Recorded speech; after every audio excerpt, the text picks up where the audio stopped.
Salut à toutes et à tous et bienvenue dans le podcast de Paris Basketball on Air. Toujours ravi de vous retrouver pour un épisode aujourd'hui bien plus sympathique à faire que celui de la semaine passée.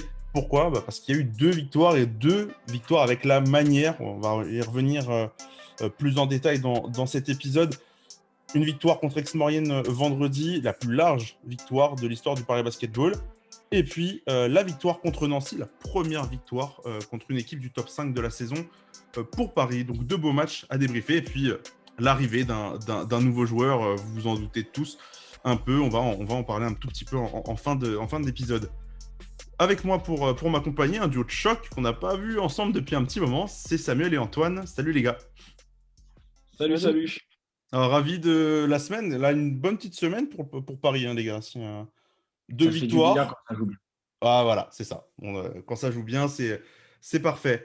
Comme d'habitude, je vous rappelle que vous pouvez nous suivre sur nos réseaux sociaux, sur Twitter, @ParisB-8OnAir, sur Facebook, Paris Basketball On Air, et maintenant, sur Instagram, Paris Basketball On Air. Vous pouvez nous suivre, pas mal de petites exclus, des extraits de l'interview avec Kevin Franceschi, les photos de Lilian, enfin bref, tout notre contenu exclusif pour Instagram.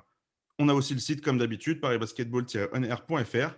Et nous, on part sur cet épisode sans plus tarder. Paris Basketball Air, saison 2, épisode 19. C'est parti.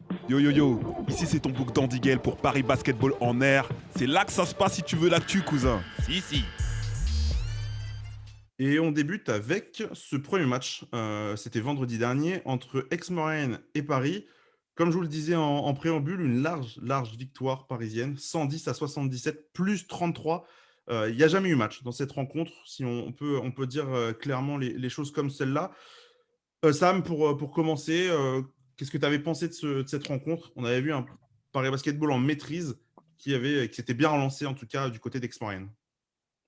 Ouais, ça fait partie des quelques matchs cette saison où Paris était dedans du début à la fin. Mais honnêtement, moi, j'ai du mal à comprendre à la sortie de ce match comment Aix-Maurienne a pu battre quelques semaines avant Quimper, Saint-Quentin et Blois, vu ce qu'ils ont proposé contre Paris. Honnêtement, hein, défensivement, c'était très, très faible. Il n'y avait aucune organisation, aucune intensité. Aucun shooter à 3 points marqué. Mais attends, je ne sais pas combien de tirs à 3 points ont été inscrits, mais c'est trop. À la mi-temps, il y a 8 sur 16. Voilà, à la mi-temps, il y a 8 sur 7. Ils sont à 3 sur 19 en face. Voilà, non mais. Alors, j'ai pas envie d'enlever parce que. Et on va le voir justement avec le match contre Nancy, que c'est Paris qui a été très sérieux. Mais voilà.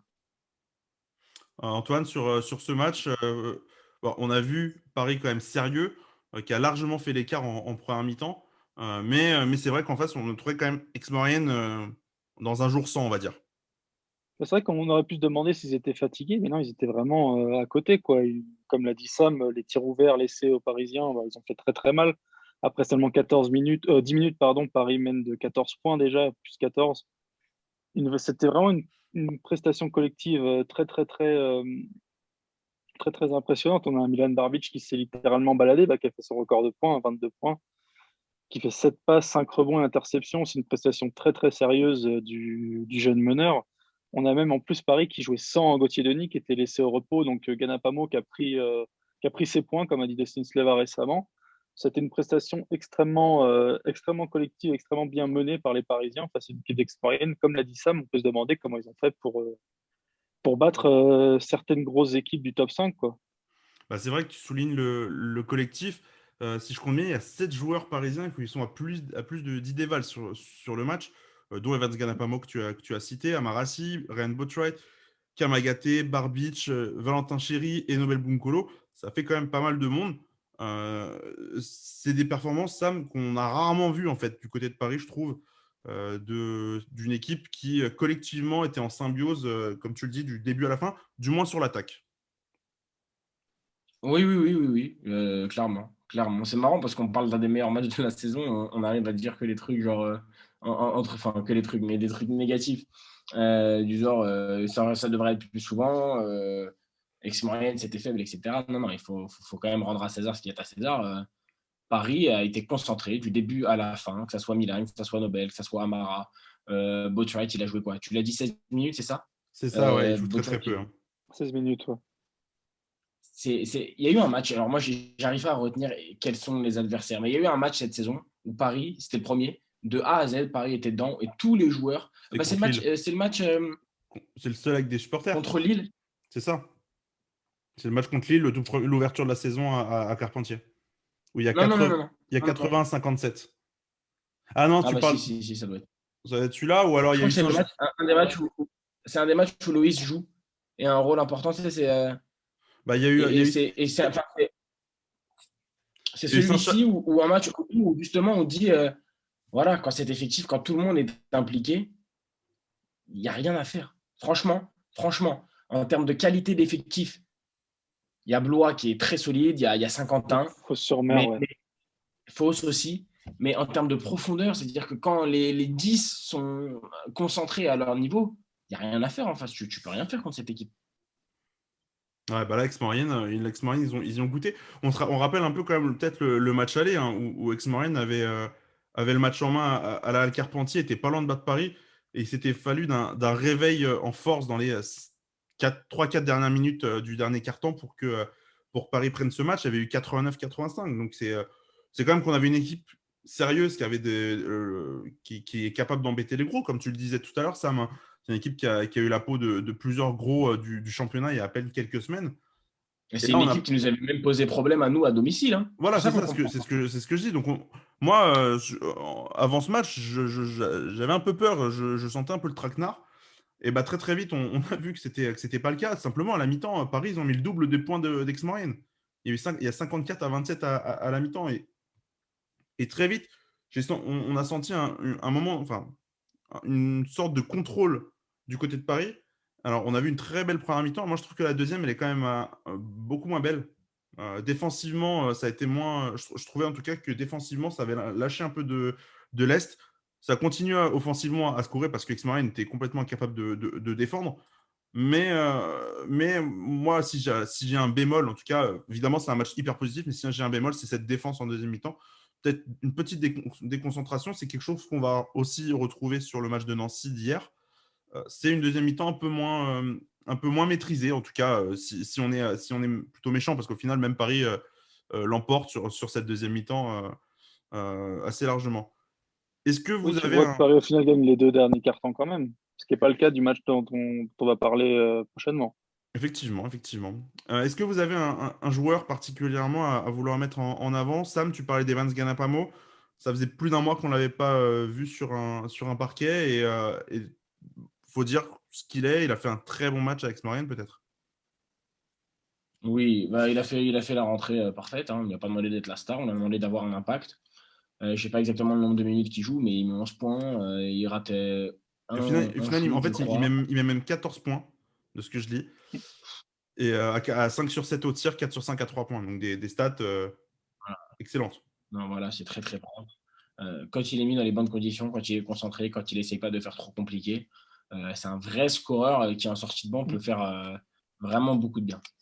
Ouais, et puis il y a cette absence de Gauthier Denis qui était blessé. On a préféré pas prendre de risques.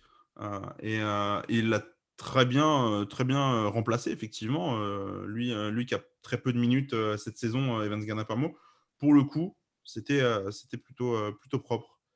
Antoine, je ne sais pas si tu as un nom ou on enchaîne sur le match J'ai un joueur.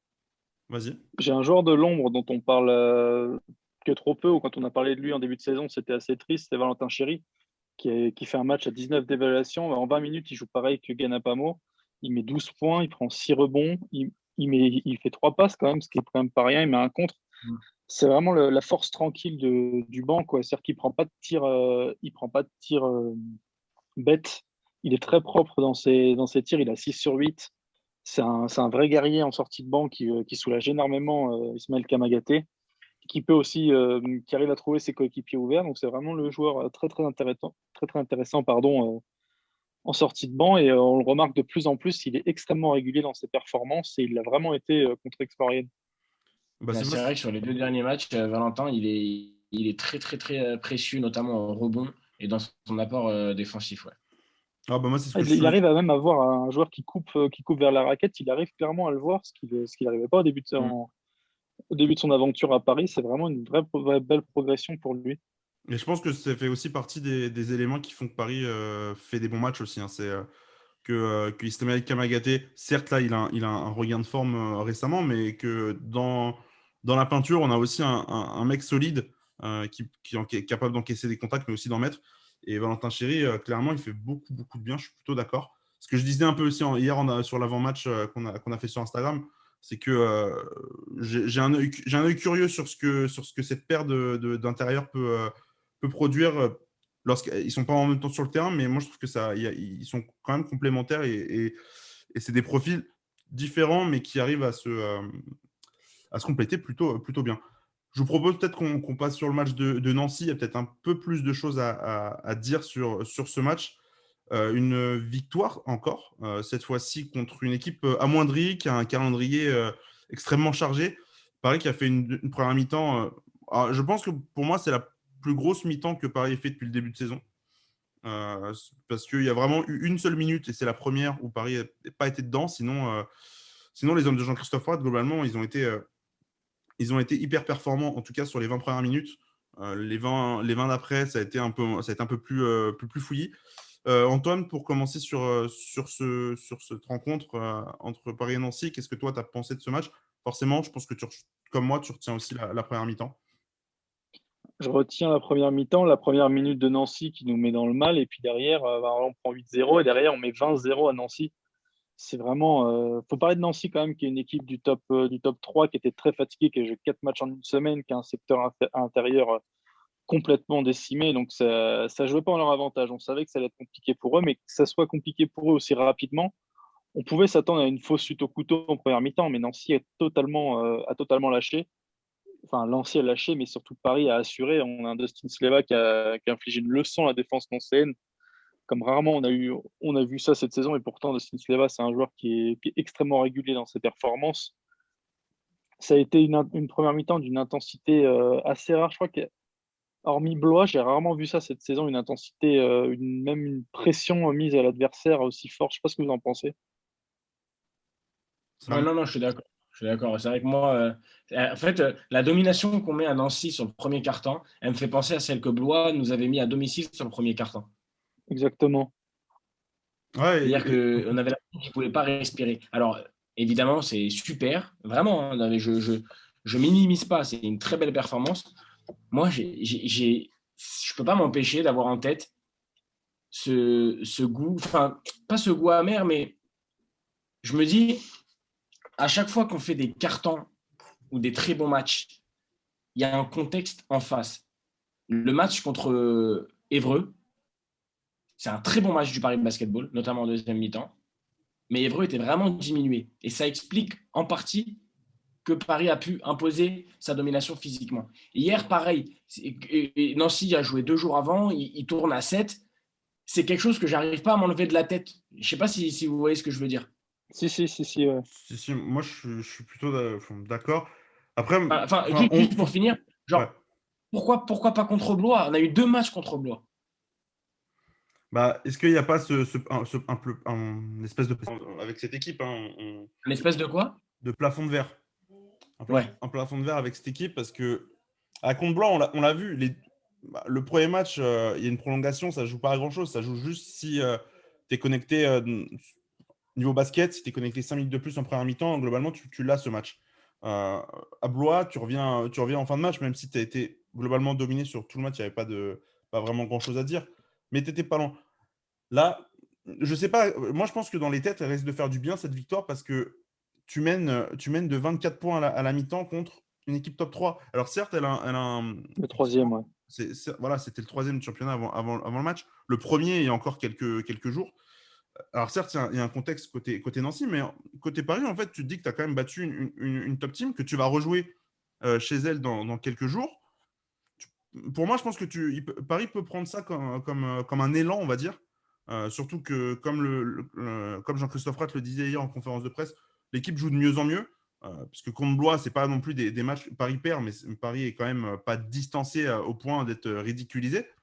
Je trouve que cette victoire contre Nancy, elle valide quelque chose, c'est que contre les équipes soit en méforme, soit diminuées physiquement, tu tu as quasiment la certitude d'avoir une victoire avec Paris ou du moins d'avoir un bon match de basket parce que elle a des atouts face à ce genre d'équipe.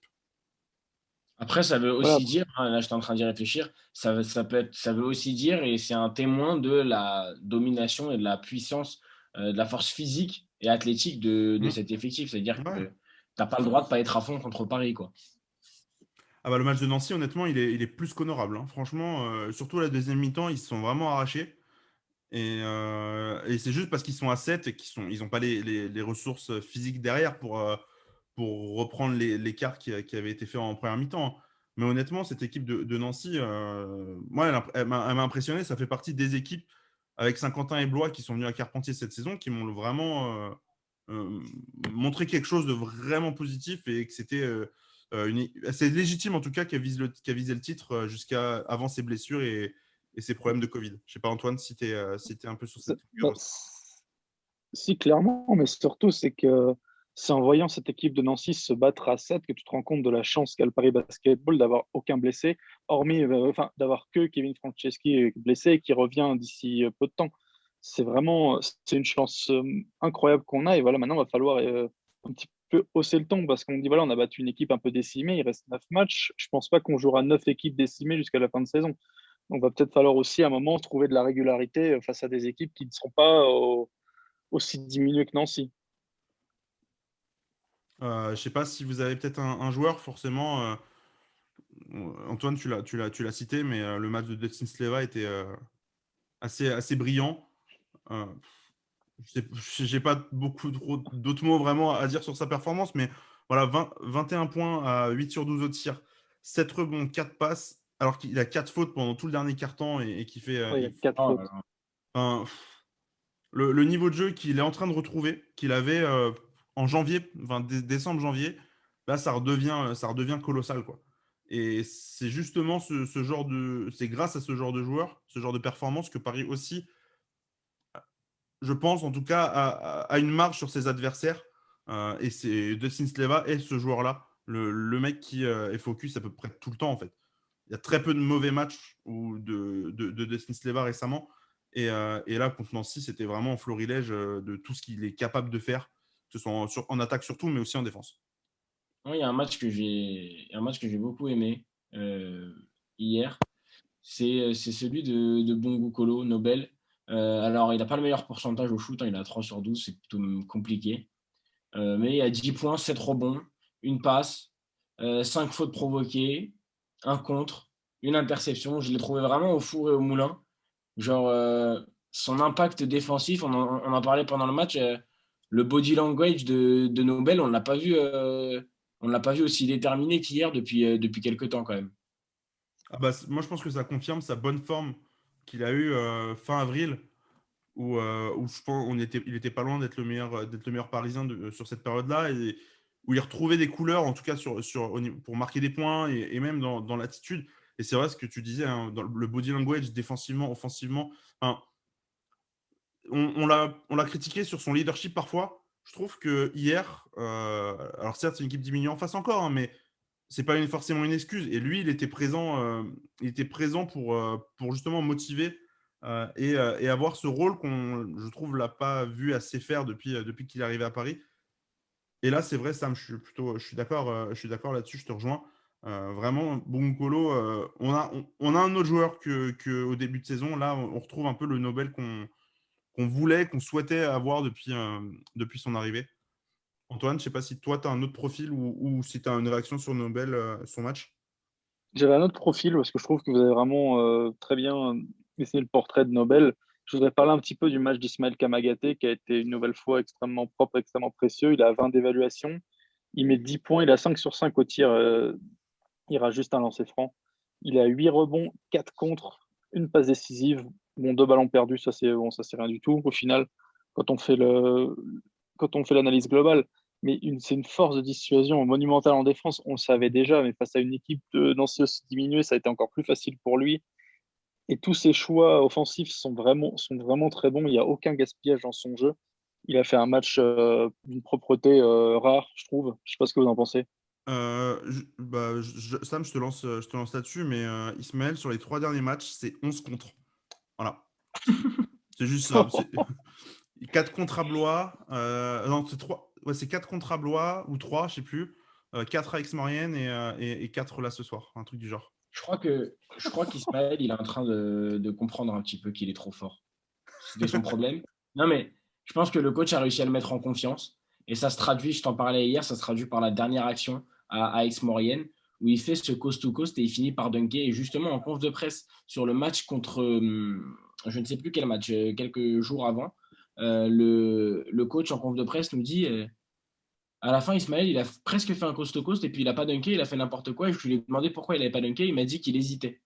Et quand 2 matchs après, tu fais le coast-to-coast, tu dribbles derrière le dos et tu vas finir avec un dunk, bah, ça veut dire que tu es en confiance. Et puis ça se ressent dans son impact physique, statistique. Au rebond, il est beaucoup plus imposant parce que c'était un bon rebondeur parce qu'il était grand, mais je trouvais qu'il n'arrivait pas assez bien à se servir de son corps. Là, sur les derniers matchs, il a dit les gars, je suis là. Hein, je suis là. Si je suis en face de toi, tu tires pas. Et si je suis devant toi, tu prends pas le rebond. Donc ouais, c'est cool. Bah, c'est simple, hein, Paris, surtout là contre Nancy, hein, c'est une domination au rebond qui est incroyable parce que à la mi-temps, Paris a 34 rebonds. Je crois que Nancy sont à 13. Un truc du genre. Paris a plus de rebonds offensifs que Nancy a de rebonds tout court. Et c'est vrai que 11-9. voilà, et c'est vrai que Ismaël là depuis quelques matchs, même contre Blois, les 2 matchs, je trouve qu'il est plutôt dedans, même surtout au retour. Franchement, là, on retrouve il a passé ce cap de moins bien. Il a peut-être eu un mur face à lui qu'il a mis un peu de temps à surmonter, mais là maintenant, on a l'impression que sur cette fin de saison, plus rien n'arrête. Et franchement, défensivement, voilà, c'est justement sa moyenne au contre, elle est en train d'exploser parce qu'il est partout. Et là, même sur les switches, franchement, quand ça switch désormais, bah, il a des bras tellement longs que l'attaquant n'ose pas driver. Et bah, s'il essaie de le shooter sur la tête, ça finit dans la main d'Ismaël. Et là, il devient vraiment une arme de dissuasion exceptionnelle. Juste pour vous donner la petite stat, Ismaël, maintenant, il est à 1,9 contre par match de moyenne. 1,9. Je pense qu'on ne se rend pas compte voilà, de la stat. Je vais essayer de voir, peut-être de comparer avec les autres joueurs. Mais Ismaël Kamagaté, honnêtement, le niveau qu'il a depuis quelques semaines, c'est redevenu un bon joueur. À l'inverse, je voulais peut-être qu'on parle aussi d'un joueur qui est peut-être moins en vue depuis qu'on en a bien parlé, en fait. C'est Juan Bégarin. Je ne sais pas ce que vous en pensez. Moi, je le trouve un peu moins en vue. Par exemple, je crois que hier, il fait que 3 d'évaluation contre Nancy. On ne le voit pas beaucoup, pourtant il joue 25 minutes. Avec Maurienne, il fait que entre guillemets 9 d'éval. Contre Blois, il a été assez fantomatique. Qu'est-ce que vous avez à dire un peu sur le cas de Juan en ce moment? Peut-être qu'il est, peut-être qu'il est un petit peu dans ses pensées. Il pense déjà après. Je sais pas. C'est vrai, je constate aussi ce que tu dis sur les derniers matchs. Maintenant, il a envie, il a toujours envie. Hein. Je dis pas qu'il est plus motivé ou plus concentré, mais il est peut-être distrait. Il est peut-être distrait, mais il a toujours un impact. Il va toujours faire ses. Bah, tu vois, là, même là, il est quand même à 3 passes, 3 rebonds. Il va toujours avoir un minimum d'impact dans un match. Ça va revenir. Hein. Ils ont tous eu. Ismaël a eu sa période de trou. Milan a eu sa période de trou. Voilà, maintenant, c'est celle de Juan. Et c'est pas, pour l'instant, c'est pas trop alarmant, je trouve. Non, non, c'est pas alarmant, mais tu dis distrait.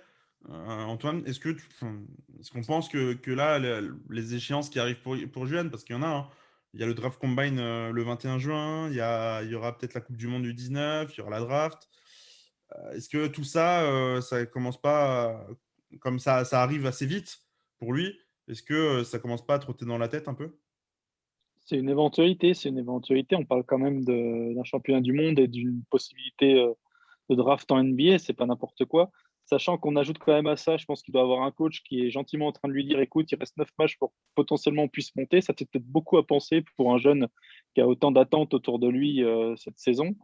Après, voilà, oui, il est en retrait, il est un petit peu en retrait, mais c'est pas non plus catastrophique. Bon, quand on voit ses performances, il a quand même encore quelques éclairs de génie.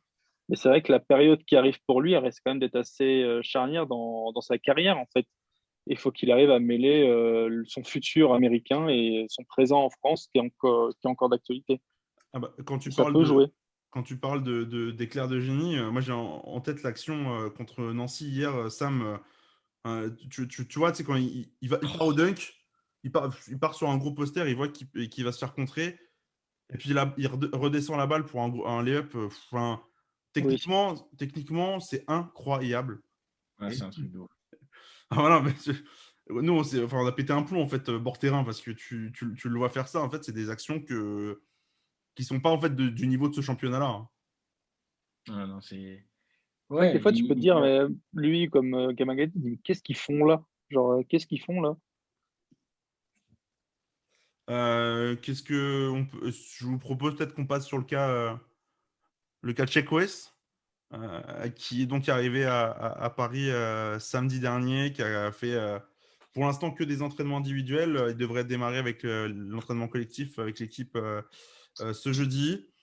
Euh, Sam, nous on l'a vu hier à Carpentier, il était quand même derrière sur le banc avec les coachs et tout. Qu'est-ce que Non, toi moi, j'ai discuté un peu avec lui. Non, je rigole. Euh, On t'écoute. Non, non, non, non. Bah, on va reprendre les mots du coach en conférence de presse, hein. Le bilan là, de Sheck West, c'est qu'il ne s'est pas encore entraîné collectivement. Ça va commencer demain. Pour l'instant, il est que en prépa physique, que les préparateurs physiques sont vraiment satisfaits de sa motivation et de son rendement et de son investissement. Le coach a parlé d'un respect et d'une humilité qui sont vraiment gratifiantes. Donc pour l'instant, c'est du positif. Nous, on l'a vu déjà très à l'aise dans le groupe, en bord terrain, en train de jouer, que ce soit avec Isma, Johan et le staff, en train de se balader un petit peu, d'observer, balle en main, faire quelques dribbles. On voit que ça le démange un petit peu. Donc après, on va aussi reprendre les mots du coach. On ne sait absolument pas ce qu'il veut. Ouais, c'est peut-être ça, c'est là la plus grosse interrogation. En tout cas, je trouve que plus globalement, en dehors du basket, je trouve que le cas, en tout cas, comment c'est géré par le club, je trouve que c'est vraiment bien fait. Je trouve que Mhm. en termes de communication, j'avais des petits doutes quand même, et je trouve que, franchement, je suis pour l'instant conquis à 100%, et ça marche vraiment bien. Et hâte de voir ce qu'il donne, hein. De toute manière, on a tous envie on est tous un peu curieux, je pense, de le voir sur les parquets. Et de toute manière, ce sera de quoi qu'il arrive un bon coup de com', hein. Mais on a l'air d'avoir un garçon qui, en tout cas dans le body language aussi, ce qu'il avait hier, qui était vraiment à l'aise comme à la maison, quoi. Non, non, non, clairement, clairement. Antoine, On a hâte. on a hâte, on a hâte. Antoine, si tu as un mot peut-être sur Shaq West. Ouais, j'avais peur aussi, comme vous, que la communication du Paris Basketball soit très axée sur la marque Sheck West, le rappeur, tout ça. Et au final, c'est assez bien mis en avant. Son côté, ben, il est venu pour jouer au basket, il n'est pas venu pour sortir un album. Bon, après, il fera ce qu'il veut dans sa vie, hein. Mais ouais, ça donne envie de le voir jouer au basket, ça donne envie de le voir. Il s'est pas échauffé du tout hier, Non, non, il était en rien du jogging, tout. jogging pull, il se baladait avec un ballon. Il a aidé Johan Bégarin à s'échauffer avec un des prépas physiques, c'était plutôt marrant. Mais non, non, rien de. Pour l'instant, c'est pas encore à l'étude de le voir sur le banc. Peut-être demain, enfin peut-être vendredi, du coup, je sais pas. En tout cas, il y a quelque chose qu'il faut peut-être noter aussi, c'est qu'il y aura le retour des spectateurs. Pour Paris, ce sera le 21 mai contre Fos-sur-Mer. Et là, l'opération chez Quest, elle a quand même du sens, on va dire. En plus, dans une grosse affiche contre Fos-sur-Mer, c'est quand même beau, hein. Effectivement, effectivement. Je vous propose pour terminer un peu cet épisode qu'on bascule sur les deux matchs qui arrivent. Un petit mot sur le calendrier. On a deux matchs. Le match de vendredi, c'est contre Rouen, un match qui a été décalé à 18h ce vendredi. Et puis mardi, un déplacement à Nantes, mardi 18 mai à 19h cette fois-ci. Sam, sur ces deux matchs là qui arrivent, bah, de toute façon, là, tous les matchs sont des finales, hein, mais normalement, c'est 2 sur 2 pour Paris. Euh, oui, normalement, c'est 2 sur 2. Normalement, c'est 2 sur 2. Maintenant, ça voudrait dire quoi? Est-ce qu'on a déjà fait 3 victoires de suite cette saison? Non, je te confirme que non. Donc voilà, donc ça serait la première fois qu'on fait. Même, c'est-à-dire quoi? 4, ça serait 4 si tu bats Rouen, Ouais, 3 et si tu bats Nantes, 4. c'est ça. Il y a forcément une douille quelque part. Mais normalement, c'est 2 sur 2. Bah, la douille, elle a été à Rouen en début de saison, enfin, même pas, c'était au mois de mars, quand Héroïque Bou venait d'arriver et qui fait le premier match avec Rouen. Et on avait été à la peine. Mais alors, Paris n'était pas du tout non plus rentré dans son match. Hein. Et je sais qu'on a déjà joué Nantes, mais je me souviens. Ah bah si, bah forcément, le match contre Nantes, c'est le match d'Evans. C'est le match d'Evans avec ses 24 points. On peut se dire qu'on aimerait bien avoir une performance pareille de Ganapamo pour un des deux matchs. Je signe des deux mains tous les jours. Antoine, sur les deux matchs, un petit mot. Comme a dit Sam, là, ce qui me fait peur, c'est un déplacement du Paris Basketball face à une équipe de milieu de tableau comme Nantes. Ça me fait toujours peur. Déjà, dès que je vois Paris à l'extérieur, j'ai peur. J'ai peur, je crois que je vais avoir le syndrome Gris-Oberhofen ou d'autres prestations qui ont été du même acabit. Mais non, sur le papier, c'est 2 sur 2. De toute façon, on est dans une période où tu n'as plus le droit à l'erreur. Enfin, c'est des équipes qui n'ont plus grand-chose à jouer. Donc, ils vont peut-être un petit peu lâcher du lest, mais va falloir être extrêmement sérieux et enfin enchaîner les victoires sans petits accros comme pourrait l'être, par exemple, un déplacement à Nantes. Ouais, bah avant de Ce terminer, match-là, il me fait très peur. ouais, bah, tu disais des équipes qui n'ont rien à jouer, alors que Paris, justement, a quelque chose à jouer, c'est la montée. Ouais. Et faut dire que la victoire contre Nancy, elle a fait beaucoup de bien en termes en termes comptables, parce que déjà, tu te rapproches d'un match de Nancy. Saint-Quentin aussi qui a perdu dans la semaine. Paris n'est qu'à un match, enfin une victoire, on va dire, de la deuxième place. Hein. Alors, il y a des matchs en retard pour certains, etc. Mais Paris se rapproche petit à petit avec ce genre de victoire, ce genre de série. Et justement, là, d'ici la fin de saison, il faut gagner, il faut faire des séries. Et il va falloir battre les gros qui restent à battre, c'est-à-dire Fos-sur-Mer le 21.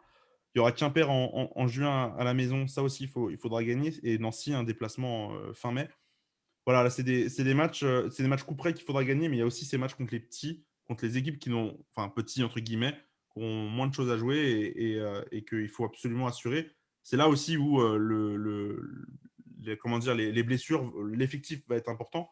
On l'a peut-être pas souligné, mais Amarassi s'est blessé aussi contre Nancy hier à la cuisse. Ouais, blessure musculaire, c'est une contracture, normalement, qui soit il peut jouer, soit c'est 15 jours selon le coach. Donc, on espère plutôt qu'il jouerait dès vendredi. En tout cas, vous aurez toutes les infos, bien sûr, sur nos réseaux sociaux, sur le site, etc. Juste quelque chose sur le calendrier, Flav. Vas-y. Tu parles des gros, il faudra aussi faire attention à 2 équipes, parce que Paris joue beaucoup d'équipes de milieu de tableau aussi, mais elle joue aussi 2 équipes qui joueront le maintien. Bon, on ne sait pas où ils en seront à ce moment-là de la saison, mais ils jouent Poitiers et Saint-Chamond, qui sont. Poitiers, ce sera l'avant-dernière journée. Ce sera l'avant-dernier. Ouais, Saint-Chamond, ce Logiquement, sera un petit peu avant. ils seront déjà éliminés de la course au maintien. Il faudra juste voir pour Saint-Chamond dans quel état ils seront. Dans quel état ils seront dans leur championnat, dans leur lutte pour le maintien, parce que s'ils jouent le maintien vraiment sur ces matchs-là, ça peut être aussi très très compliqué.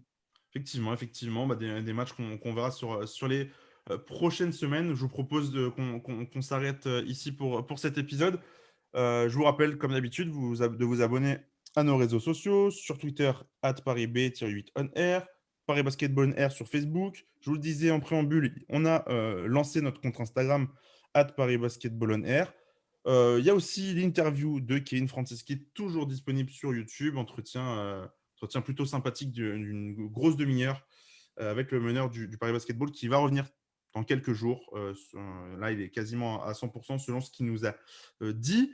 Comme d'habitude, vous retrouvez d'ailleurs toutes les infos sur les prochains matchs, sur le match contre Rouen, sur le match contre Nantes, tout sur le site, sur les réseaux sociaux, etc. N'hésitez pas non plus à partager le podcast, à le liker, à mettre les 5 étoiles sur Apple Podcast, etc.